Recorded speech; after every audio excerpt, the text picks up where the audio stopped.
hasil dalam proses gelar perkara, semua menyatakan sepakat untuk menaikkan saudara PG menjadi tersangka. Dan selanjutnya pada pukul kurang lebih 21.15 penyidik langsung memberikan surat perintah penangkapan disertai dengan penetapan sebagai tersangka. Dan saat ini saudara PG menjalani pemeriksaan lebih lanjut sebagai tersangka. Assalamualaikum warahmatullahi wabarakatuh. Teman-teman yang dirahmati Allah Subhanahu wa Ta'ala, kita mendengar berita bahwa pada akhirnya Bapak Profesor Dr. Panji Gumilang itu ditangkap di usianya yang ke-77 ya. Hampir genap usia 80 tahun, Bapak Panji Gumilang akan menghabiskan separuh hidupnya di dalam penjara. Saya pribadi sebenarnya sangat prihatin, ada juga rasa kasihan, rasa sedih mendengarkan berita ini. Sebenarnya di beberapa konten saya yang membicarakan tentang Bapak Panji Gumilang ini, harapan saya sebenarnya dalam beberapa kritikan-kritikan saya dan dalam pantauan saya terhadap Al Zaitun dan Bapak Panji Gumilang ini adalah terjadinya satu dialog ilmiah, di mana di situ Bapak Panji Gumilang mempertanggungjawabkan statement-statementnya yang dinilai kontroversial dan menyimpang dari ajaran Islam.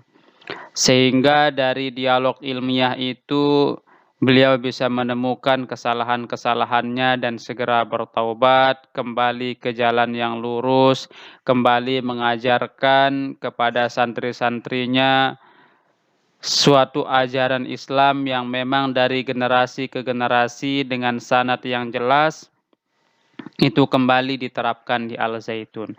Itulah yang sebenarnya sangat-sangat saya harapkan. Tetapi hari ini mendengar Bapak Panji Gumilang itu telah ditersangkakan, dalam arti ya mungkin beliau dengan asbab ini akan masuk ke dalam penjara, itu saya sangat merasa prihatin ya. Ya sebenarnya kan Bapak Panji Gumilang ini punya misi, apalah dikatakan sama pendukungnya itu, perdamaian dunia lah, kemudian bagaimana Islam ini tampil dengan wajah yang bisa diterima oleh agama lain lah. Sebenarnya ini kan sesuatu yang bagus ya, sesuatu yang sangat bagus. Tetapi dalam prakteknya itu banyak sekali yang menyalahi prinsip-prinsip beragama gitu. Jadi bisa kita katakan kebablasan lah begitu. Kita sangat menyukai bermuamalah, bergaul dengan orang-orang non-muslim. Baik itu dalam tataran bisnis, politik, ekonomi, dan lain sebagainya. Bahkan umat Islam dengan agama-agama yang lain itu harus bahu-membahu, harus saling pengertian, harus saling menunjukkan toleransi dan penghargaan terhadap satu sama lain.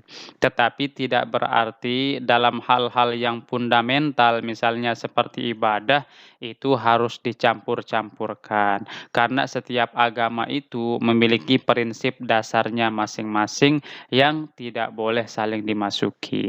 Ini kan sebenarnya yang menjadi inti kritikan kita. Tetapi materi berita tentang Panji Gumilang ini telah digoreng oleh ratusan bahkan mungkin ribuan YouTuber ya. Sehingga terjadi desakan-desakan baik secara online maupun secara offline, secara langsung begitu dari berbagai macam pihak itu untuk menggugat Bapak Panji Gumilang dari berbagai sisi dan berbagai arah, yang akhirnya menyebabkan Bapak Panji Gumilang jatuh terjerumus ke dalam pasal-pasal yang meringkus beliau sehingga harus berada di bui, di balik jeruji besi gitu. Ini sebenarnya sangat kita sayangkan sekali, bukan berarti saya, tidak setuju jika hasil keputusannya begitu ya, tetapi secara naluri saya ya merasa kasihan juga gitu. Dalam usia beliau yang sudah tua, sudah hampir 80, kita sangat berharap beliau bertobat, beliau amalkanlah ajaran Islam secara lurus, secara baik, gitu, sesuai dengan mayoritas ulama, gitu. Adapun kalau dia punya misi perdamaian, ya lakukan perdamaian sesuai dengan dalil-dalil syar'i. Silahkan jujur, baik dalam politik, dalam ekonomi, dan dalam bergaul dengan orang-orang non-muslim dan lain sebagainya. Tanpa harus mencampur adukkan, di mana ketika kita beribadah, di situ ikut orang-orang non-muslim, atau ketika mereka beribadah, kita ikut di situ atas nama toleransi. Nah, ini kan yang sebenarnya kurang pas kalau menurut saya yang hal-hal yang semacam itu. Itu bagian yang kita tidak boleh saling memasuki sebenarnya gitu. Adapun dalam hal-hal yang lain muamalah, kita sudah dicontohkan oleh Nabi Muhammad sallallahu alaihi wasallam. Nabi Muhammad pernah menggadaikan baju perangnya, Nabi Muhammad pernah berhutang kepada orang Yahudi, Nabi Muhammad pernah menyuapi orang Yahudi buta, dan berbagai macam kisah teladan dari Nabi Muhammad dengan orang-orang non-muslim. Tetapi tidak ada ceritanya Nabi Muhammad itu misalnya ketika orang-orang Kristen atau orang-orang Yahudi ini sedang beribadah, lalu Nabi Muhammad hadir di situ untuk menghormati atau lain sebagainya. Dan begitu juga generasi berikutnya ya, para sahabat, para tabi'in, tidak ada yang semacam itu.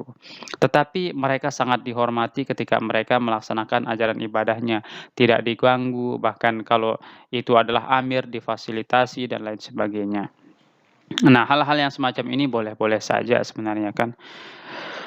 Tetapi ya mau bagaimana lagi ya, Al Zaitun, pondok pesantren yang begitu besar, mudah-mudahan ya Allah Subhanahu wa taala yang punya takdir ini terjadi, tapi kita berharap mudah-mudahan Al Zaitun ini ya menjadi pondok yang lebih baik lagi lah dengan pengurus yang baru. Semoga kembali ke jalan yang benar, dan mudah-mudahan Bapak Panji Gumilang dalam pertapaan sunyinya, barangkali di dalam penjara beliau mendapatkan hidayah, sadar di akhir-akhir hidup beliau ini, mudah-mudahan mendapatkan secercah cahaya yang bisa menyinari kehidupan beliau, dan mudah-mudahan diampuni dosa-dosa beliau dan beliau kembali ke jalan yang benar. Ya, barangkali itu saja yang ingin saya sampaikan di video kali ini. Terima kasih teman-teman semua. Tolong berikan komentar bagaimana tanggapan kalian ketika Bapak Panji Gumilang akhirnya terseret oleh beberapa kasus yang menyebabkan beliau menjadi tersangka. Assalamualaikum warahmatullahi wabarakatuh.